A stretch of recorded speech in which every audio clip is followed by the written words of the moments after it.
Nagbabalik ang PGT. Ang susunod na act, bagong-bago sa pagsalang sa kompetisyon. Sabi nga nila, you will always remember your first love. Ay, teka, ibang first pala yun. First edition pala ito. Kuya Owen, kamusta ka? Kabado. Uy, nilalamig na Malamig na siya. yung kamay, tsaka pasmado, ah. Gusto ba mo wag na lang pumasok? Wag na lang. Andito na siya, oh. Ay, sorry. Alam ko na para mawala ang kaba niya. O, paano? Papasokin natin yung asawa niya. Ayan na. Ito asawa niya. Ay, napakaganda naman ni Missy. Ma'am, ano pa pangalan niyo? Shine po. Shine, uy! Ano ba ang mensahe niyo sa kanya? Alam ko naman na sanay ka na sa performance. Pero ito kasi bago kasi ito sa kanya. Mas good luck na lang. Baka pwedeng isang good luck kiss naman dyan. Kiss!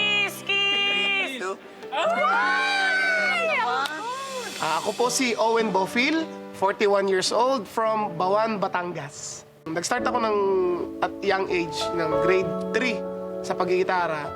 Tapos siguro doon na rin natuto ng kumantak. And then merong isang choir member na sabi sa akin, mag-audition ka sa choir kasi may boses ka.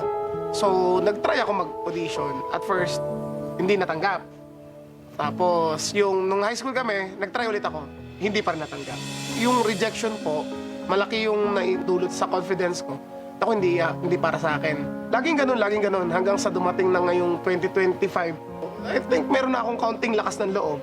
Tetest ko yung water, ma-overcome ko yung fear ko. So ngayon, guys, abangan nyo yung matagal ko nang tinatago at kinikim-kim na talento.